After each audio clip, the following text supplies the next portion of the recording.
अस्सलाम वालेकुम। चैप्टर 5 भी साइंस का ख़त्म हो चुका है, तो लिहाजा इसके एक्सरसाइजेस की तरफ आते हैं। पहला आपके पास क्वेश्चन है, encircle the correct answer, the following are reactants in photosynthesis. Option आपके पास है B, carbon dioxide and water. ये सही आंसर है नंबर 1 का। नंबर 2 है, in any chemical reaction, option C इसका आंसर होगा कि matter can neither be created nor be destroyed. Number 3 है, the following is a balanced chemical equation. बाकी आप चारों को पहले देख लें कि बैलेंस्ड कैसे होता है, आपको मैंने पूरा प्रोसेस समझाया है। फिर आप देखेंगे कि उसमें नंबर सी जो है वो बैलेंस्ड केमिकल इक्वेशन है। नंबर 4 है, the following is an example of synthesis और एडिशन रिएक्शन। सिंथेसिस और एडिशन रिएक्शन वो रिएक्शन थी जिसमें दो या दो से ज़्यादा आपके पास आप कह सकते हैं कि कंपाउंड्स या फिर सब्सटेंसेस या एलिमेंट्स मिलकर कोई एक कंपाउंड बनाती है। तो नंबर 3 आपके पास दो ऐसे कंपाउंड्स है या ऐसे एलिमेंट्स है जिसने एक कंपाउंड बनाया है। तो ये आपके पास सिंथेसिस और एडिशन रिएक्शन की एग्जांपल है। नंबर 5 है, the following is an example of decomposition reaction. Number A आपके पास डिकम्पोजिशन रिएक्शन की मिसाल है, क्योंकि एक आपके पास कंपाउंड है जिसको हीट दिया गया है और वो 3 मज़ीद छोटे छोटे कंपाउंड्स या फिर एलिमेंट में डिवाइड हुई है। तो इसके साथ आपका फर्स्ट क्वेश्चन ख़त्म होता है। नेक्स्ट क्वेश्चन आपके पास है, fill in the blanks. Number 1 है, burning is an example of chemical reaction. Number 2 है, the commonly employed method for balancing a chemical equation is called trial and error method. यानी आप बैलेंस करने के लिए किसी भी केमिकल इक्वेशन को जो मेथड आप इस्तेमाल करते हैं उसको ट्रायल एंड एरर मेथड कहते हैं। नंबर 3 है, matter can neither be created nor destroyed in any chemical reaction. 4 है, the change in internal energy of a substance is due to absorption और रिलीज ऑफ एनर्जी।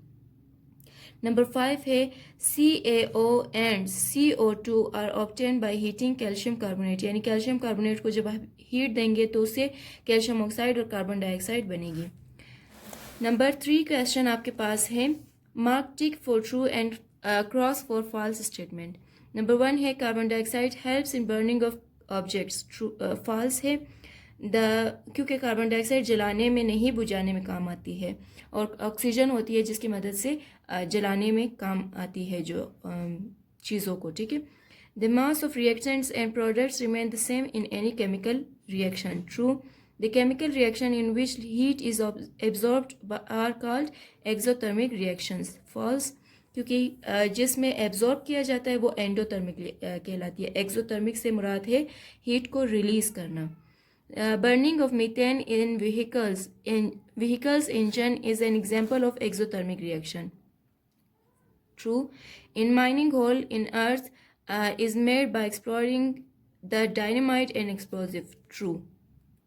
Next है, match the column given in match the reactions given in column A with the statements in column B. सबसे पहले है chemical reaction. Chemical reaction को आप मिलाएंगे change in composition and properties of substances. Chemical equation को मिलाएंगे आप representation of a chemical reaction by symbols and formula. Number 3 exothermic reaction को आप मिलाएंगे evolution of heat. Endothermic reaction absorption of heat से मिलेगा।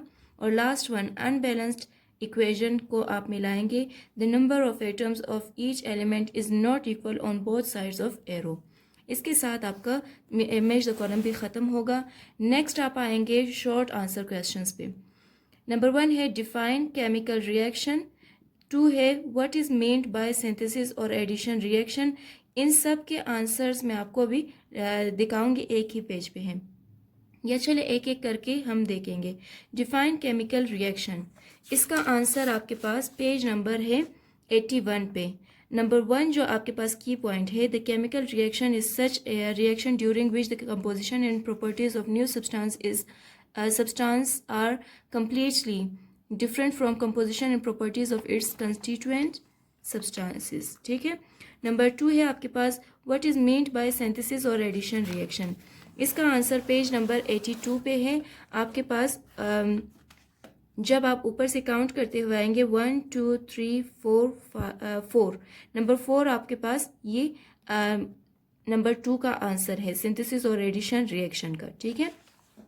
उसके बाद नंबर 3 है what is meant by decomposition reaction.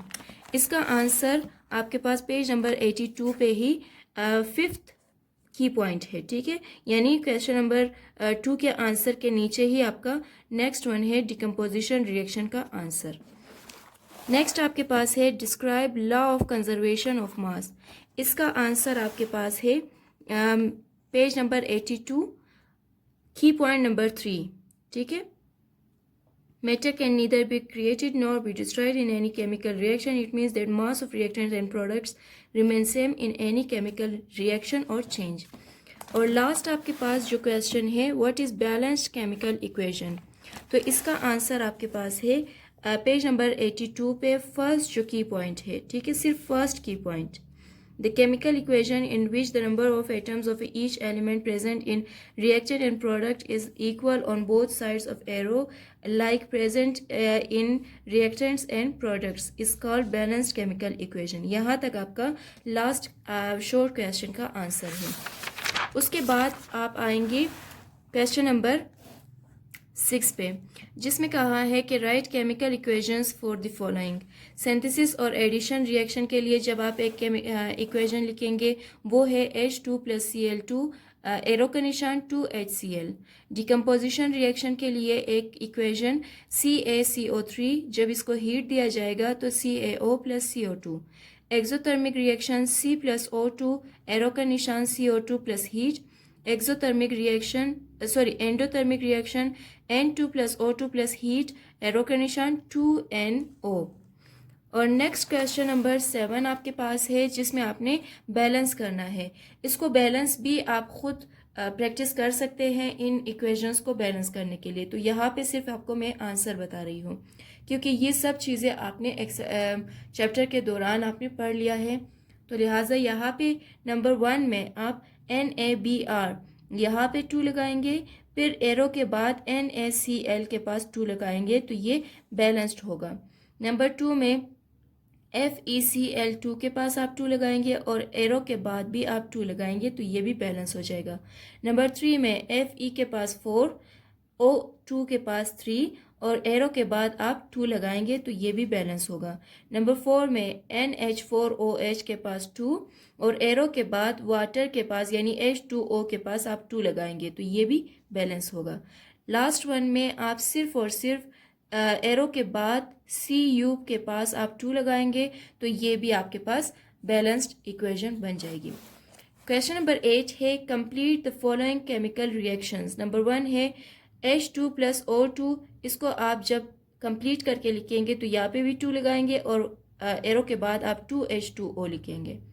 Number 2 है C + O2, जब दोनों रिएक्ट करेगी तो CO2 + हीट प्रोड्यूस होगा। नंबर 3 है N2 + H2, तो यहाँ पे एरो के बाद आप लिखेंगे 2NH3। नंबर 4 है Fe + S, एरो के बाद आप लिखेंगे FeS + heat. Next question number 9 है right the products for the following chemical equation. Number 1 है आयरन + सल्फाइड, तो ये जब रिएक्ट करेगी आपके पास आंसर आएगा iron sulphide + heat.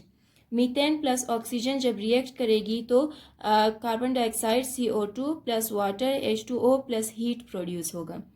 Calcium oxide + carbon dioxide का जब रिएक्शन होगा तो कैल्शियम कार्बोनेट बनेगी। उसके बाद है हाइड्रोजन + ऑक्सीजन जब रिएक्ट करेगी तो H2O यानी वाटर बनेगी। लास्ट वन है हाइड्रोजन + क्लोरीन जब रिएक्ट करेगी तो 2HCl यानी हाइड्रोक्लोरिक एसिड प्रोड्यूस होगा। क्वेश्चन नंबर 10 है right rules for balancing the chemical equation. इस क्वेश्चन के लिए आप आएंगे पेज नंबर 72 पे, ठीक है। सबसे पहले आप balancing the chemical equation heading देंगे और शुरू से आप स्टार्ट करेंगे जहाँ तक आपका लिखा है is called balanced chemical equation. उसके बाद आप एक लाइन नहीं लिखेंगे, फिर आप ये फॉर्मूला कंप्लीट लिखेंगे, ठीक है। उसके बाद आप बाकी छोड़कर आप यहाँ पे आएंगे जो कि थर्ड पैराग्राफ का लास्ट लाइन है। Important rules for balancing of a chemical equation are as under.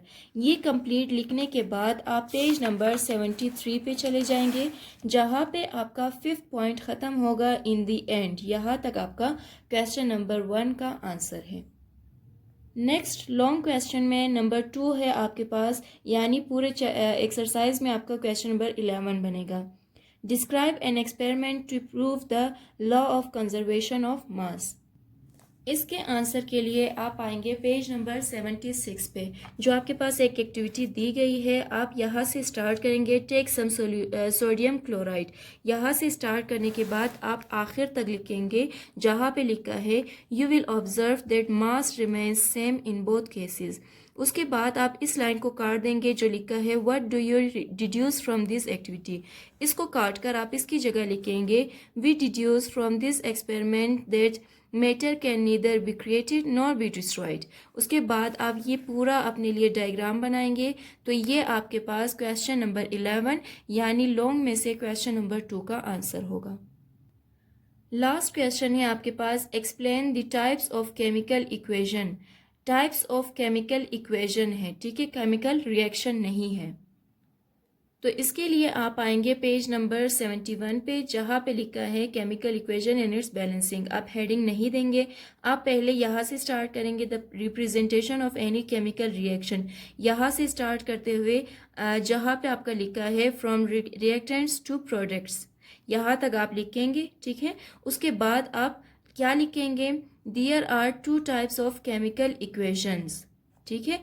ये लिखने के बाद पहले आप लिखेंगे number 1 balanced chemical equation, number 2 unbalanced chemical equation.